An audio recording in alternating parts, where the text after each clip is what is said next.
Bom, temos aqui uma lição democrática a todos os povos do mundo e a todos os títulos e a todos os níveis. Uma lição democrática a todos os povos do mundo e que teve, enfim, os seguintes componentes que a distinguiram: bancos nacionalizados, arresto de bens das principais entidades financeiras, executivas e políticas do país, intervenção direta do povo na tomada da decisão, auditoria da dívida, saneamento financeiro, demissão em massa do governo, prisão dos responsáveis. Isso aconteceu na Islândia.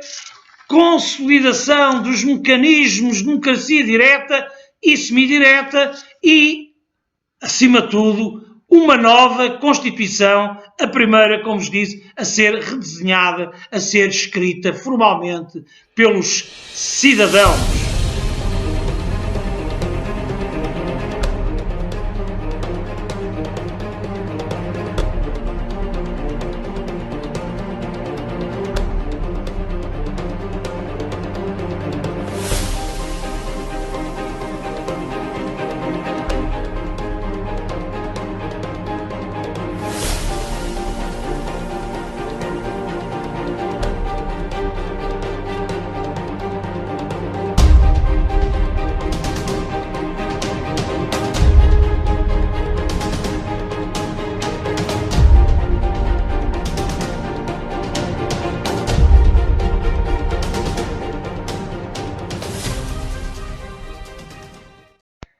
Nesta Revolução das Frigideiras, concentrada na ágora desta massiva revolta popular, denominada Praça Sturvalur, junto ao Parlamento, o Alþingi, exatamente em Reykjavik, a capital do país e o epicentro da Revolução, triunfaram os fundamentos da democracia semidireta ao dispor dos cidadãos islandeses, a quando da culpabilização dos responsáveis pelo caótico estado da economia e das finanças do país.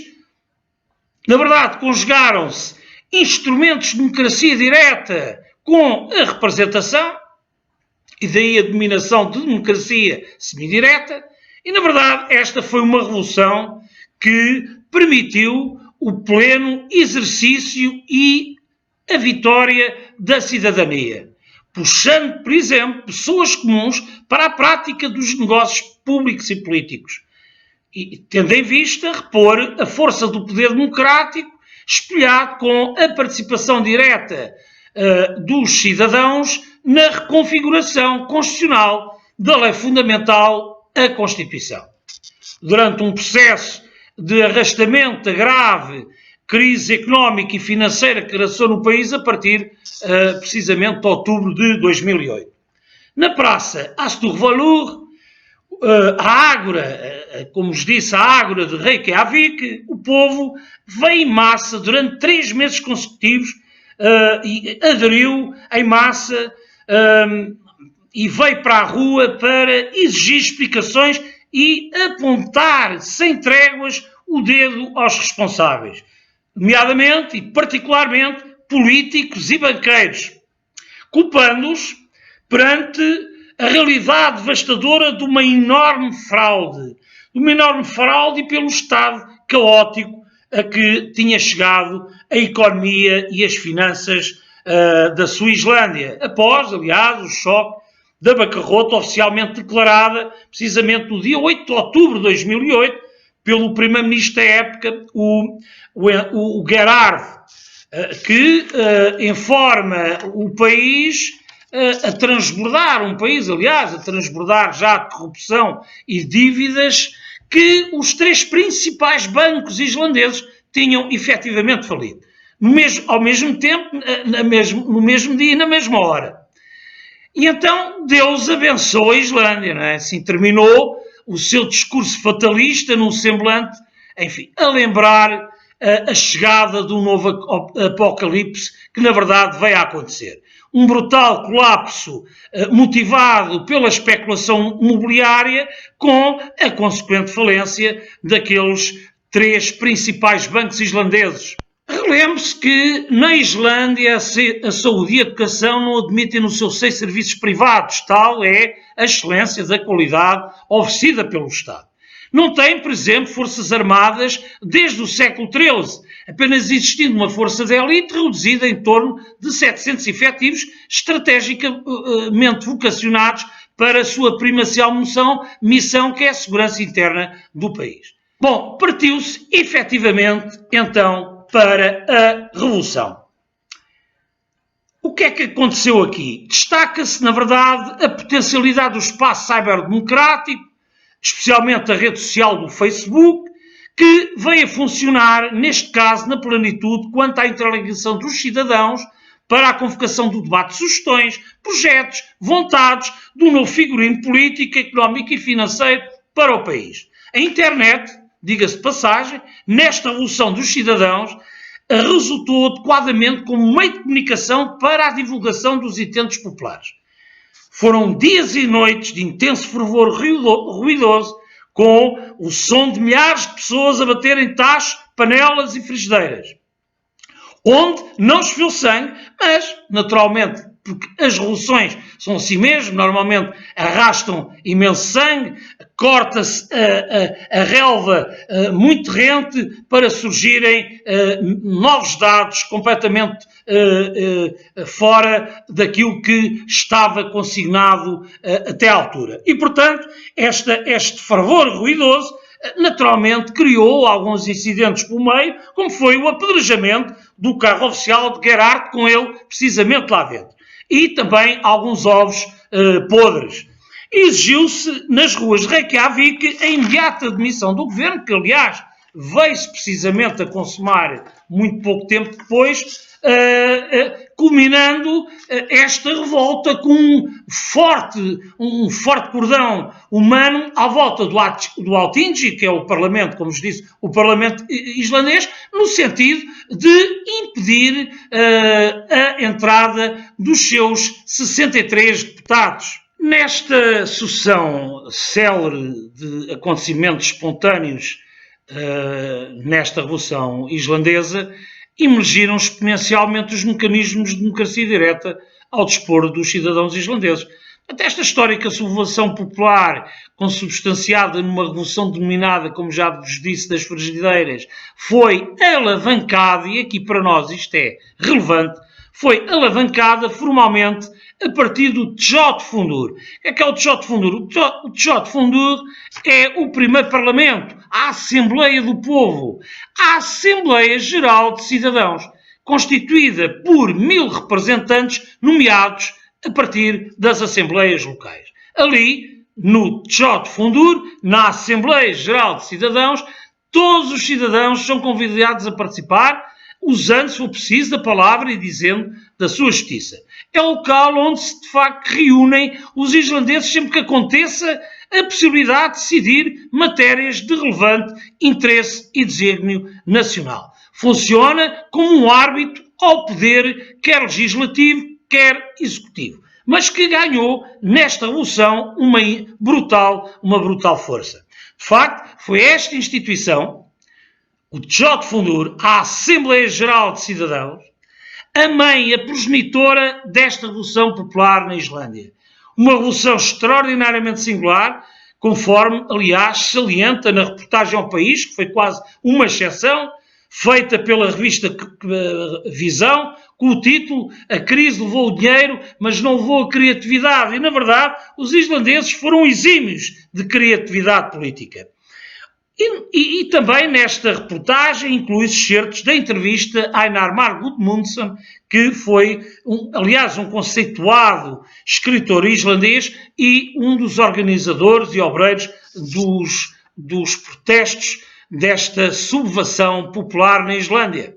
E, entretanto, tinha-se também elegido uma comissão especial de inquérito composta por 6 cidadãos comuns, que veio a produzir um relatório de trabalho apontando diretamente os responsáveis. Este documento foi, aliás, e é importante aqui também referi-lo, foi tornado público no Teatro Municipal da capital, Reykjavik, com leitura faseada e proferida sucessivamente por atores islandeses de nomeada. Ao mesmo tempo, a leitura era retransmitida pela rádio. E, portanto, há aqui um resumo possível em poucas palavras. A teia de relações entre banqueiros, reguladores e os responsáveis políticos. Portanto, há aqui uma espécie de organograma da catástrofe, com linhas retas e, acima de tudo, ligações sinuosas. Esta forte mobilização popular contra o compadrio e a corrupção, forjada pelas elites políticas e financeiras do país, era então e ao mesmo tempo sintonizada com o tal som ensurdecedor durante 3 meses consecutivos, dias e noites, de milhares de pessoas nas ruas, a bater nas ruas de Reykjavik, a capital, naturalmente, onde a relevância e esta força foi sentida, a bater, como vos disse, em tachos, panelas e frigideiras. Posteriormente, e já fruto das eleições legislativas de 2010, constituiu-se um novo governo virado ideologicamente ao centro-esquerda, entre sociais-democratas e verdes, sabendo nós que existem poucas similitudes entre estes sociais-democratas e verdes islandeses com os seus congéneres portugueses.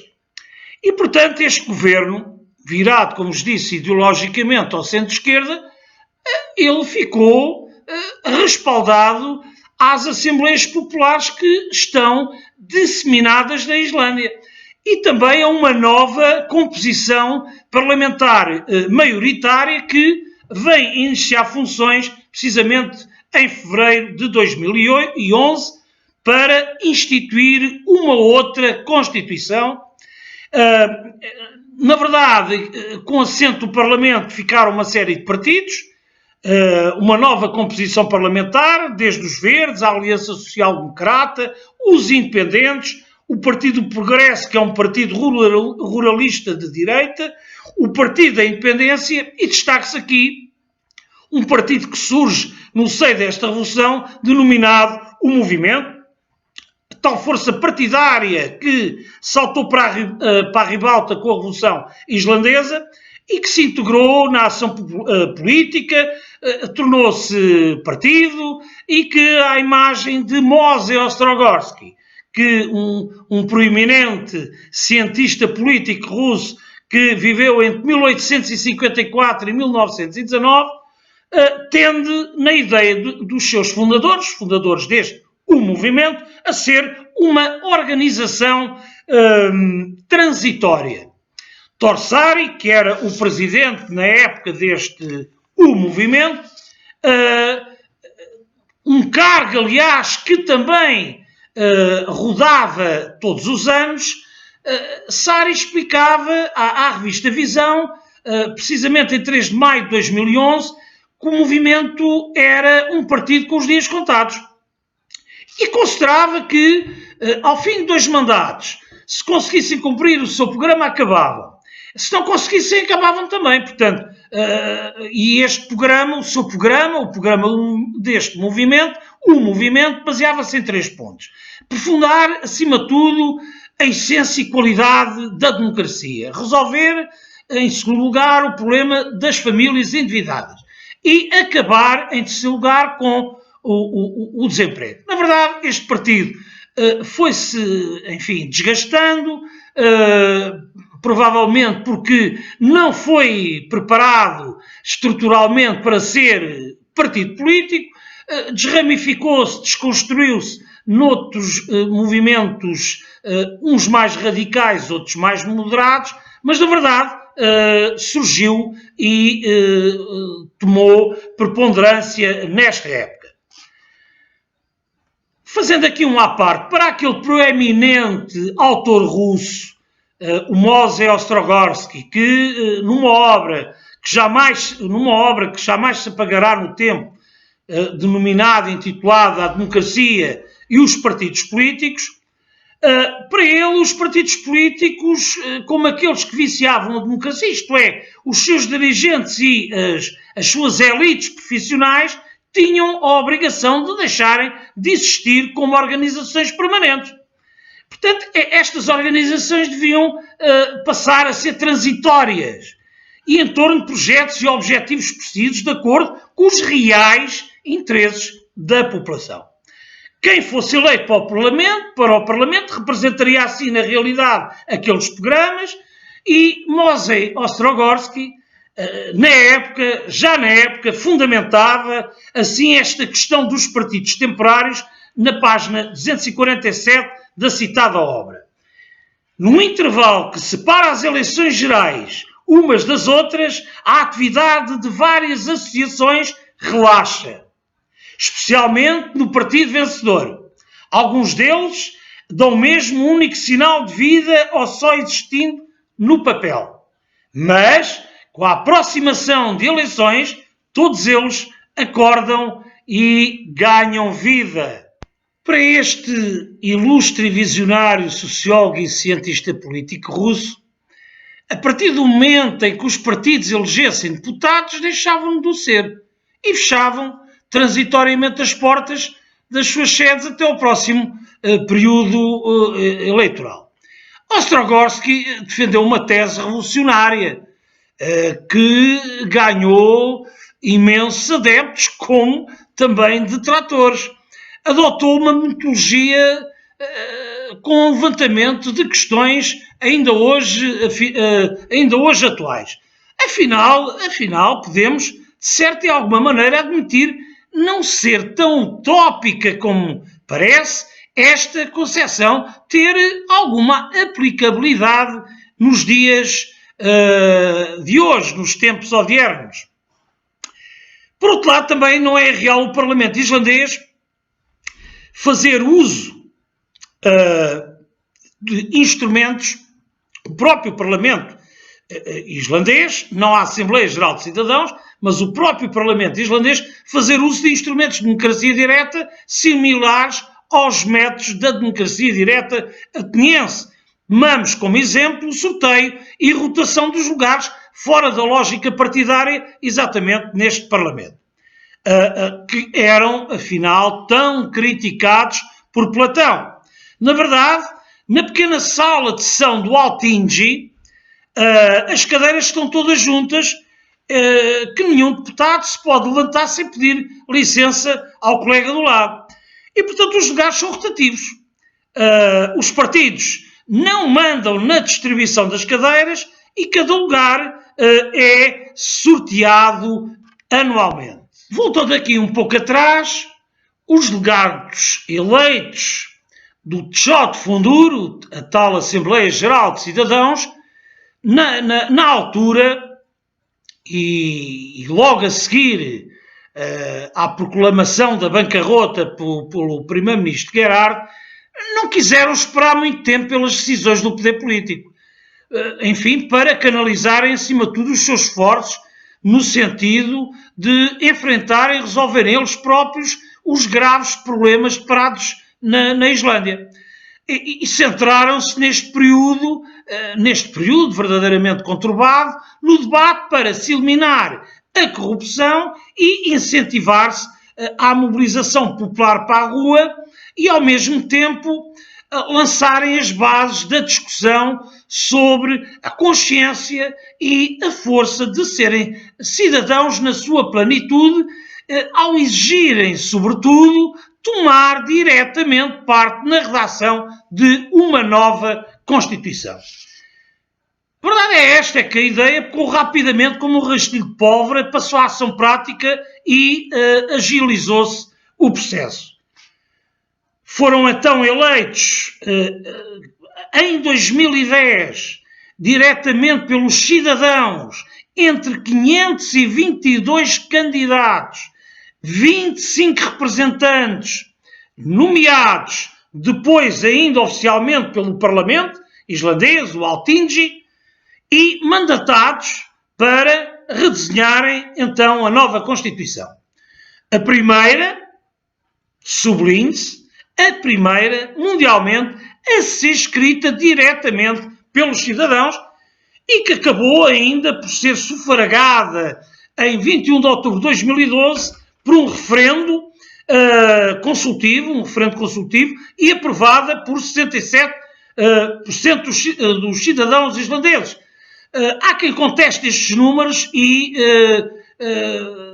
enfim, refira que esta percentagem andou à volta dos 75%, 80%. Este referendo, ainda assim, foi, com alguns ajustes posteriores, foi, portanto, reajustado e readaptado no Alþingi, o que é, como vos disse, o tal Parlamento islandês. Neste grupo dos 25 cidadãos englobavam-se várias profissões, desde funcionários públicos, médicos, comerciantes, advogados, escritores, atores, jornalistas, pescadores, professores, operários, sindicalistas, e todos eles tinham igualmente o desiderato de exercerem um controle rigoroso sobre a ação dos agentes económicos e financeiros e, sobretudo, a sua elite política. Por seu turno, a Comissão Especial, a tal Comissão Especial de Inquérito ao Conselho Constitucional, que é uma pura e sui generis instituição de democracia semidireta, terminou a composição de duas investigações. Uma era dirigida à responsabilização criminal dos banqueiros, destes banqueiros islandeses que, alguns anos atrás, eram chamados novos vikings, denominavam-se os novos vikings, cujos bens foram, no seguimento deste processo, arrestados em favor do Estado, e uma outra, portanto, investigação no sentido de agir judicialmente contra as figuras da elite política do país, destacando-se aqui o tal primeiro-ministro, o ex-primeiro-ministro, o Gerhard. Já em 21 de outubro de 2012, realiza-se um referendo sobre matérias relacionadas com a elaboração de uma nova Constituição, a primeira, como já foi referido anteriormente, a ser escrita diretamente pelos cidadãos, e o corpo deste referendo foi redigido na íntegra por este Conselho Constitucional com 6 perguntas, para respostas de sim ou não. E, portanto, os islandeses deram de modo genérico o seu parecer sobre temas como relações entre o Estado e a Igreja, o futuro regime democrático na Islândia, a contribuição para o redesenho de uma nova Constituição, até então, sublinhe-se, uma perfeita cópia da Constituição dinamarquesa, e a relevância também dos recursos naturais do país. Saliente-se que na Islândia basta 10% da população para impor um referendo. Por exemplo, a impopular candidatura da Islândia à adesão à União Europeia, onde apenas, isto são os números que se conhecem, 17% a defendem, é obrigatoriamente referendada. Assim como todos os recursos naturais que ainda sejam públicos e que não podem ser privatizados. Tudo isto tem que ser referendado. E foi também em referendo que os islandeses, já em 2011, rejeitaram liminarmente os acordos feitos pelo governo anterior, o tal governo de Gerhard, com a Inglaterra e a Holanda, onde era exigido aos islandeses um brutal pagamento faseado aos depositantes daqueles países que tinham, enfim, investido as suas poupanças com elevadas somas, especialmente uma empresa denominada ICESAF, que era uma filial do Landsbanki e que operava fundamentalmente via online. Isto é, era um serviço à luz da internet e um mundo virtual de negócios duvidosos, ou seja, os islandeses, através de mecanismos de democracia direta, juntos com uma representação significativa e de base escolhida diretamente pelos cidadãos, portanto, com base na escolha direta dos cidadãos, esta representação, fizeram valer a soberania popular sem cair em radicalismos. E desta maneira decidiram opor-se a serem eles a pagar a fatura do descalabro daquelas entidades financeiras e que foram apresentadas pelos governos inglês e holandês. Todavia, mundialmente, tal como a própria Revolução em si, pouco foi explorado e publicado acerca dos 93% dos nãos islandeses sobre o pagamento desta fatura. Seja como for, a verdade é esta, é que deu-se força de legitimidade ao novo governo para a prática de uma política de depósitos, contrariamente a uma política de empréstimos bancários, e para levar a cabo medidas protecionistas das suas empresas capitais, das suas empresas que são os símbolos da nação e que são as empresas de eletricidade e de distribuição de água quente. Bom, mas como em tudo na vida, e os conhecimentos da Universidade da Vida ensinam-nos isso, porque eles aparecem sempre dentro dos sistemas que se querem democráticos, com direito ao contraditório. Alguns céticos até de nomeada, tentaram diminuir e fragilizar este sucesso da potencialidade liberativa e legislativa dos cidadãos islandeses, pegando verdadeiramente num fundamento algo retor, ou seja, que, em virtude do diminuto peso demográfico islandês e da pequenez do seu território. Bom, a nossa análise não está aqui, nem tem o objetivo de discutir aquelas teses. Mas é indesmentível, isso é indesmentível, que a Islândia, estando à beira do abismo e mesmo não fazendo parte da zona euro, conseguiu inverter esta tendência ao fugir literalmente das receitas da recessão e da austeridade, com medidas que valorizam substancialmente a democracia direta, a democracia semidireta e, por consequência, a participação direta cidadã e o papel dos movimentos sociais no processo de tomada de decisões de políticas públicas, económicas e financeiras.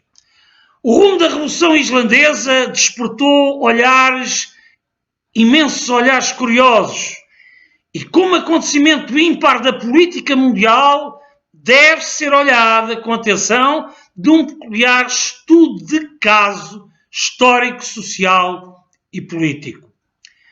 Esta vitória de uma cidadania exemplar conseguiu dar à Islândia a força primacial para o país ser o primeiro a sair daquela crise que atingiu os Estados da Europa, particularmente aqueles membros da União Europeia, especialmente os do sul da Europa periférica. E, de facto, este tipo de exercício de cidadania funcionou como o seu baluarte, o baluarte da Islândia ser o primeiro país a fugir da crise. Bom, estamos perante uma lição democrática a todos os povos do mundo e a todos os títulos e a todos os níveis. Uma lição democrática a todos os povos do mundo e que teve, enfim, os seguintes componentes que a distinguiram: bancos nacionalizados, arresto de bens das principais entidades financeiras, executivas e políticas do país, intervenção direta do povo na tomada da decisão, auditoria da dívida, saneamento financeiro, demissão em massa do governo, prisão dos responsáveis, isso aconteceu na Islândia, consolidação dos mecanismos de democracia direta e semidireta e, acima de tudo, uma nova Constituição, a primeira, como vos disse, a ser redesenhada, a ser escrita formalmente pelos cidadãos.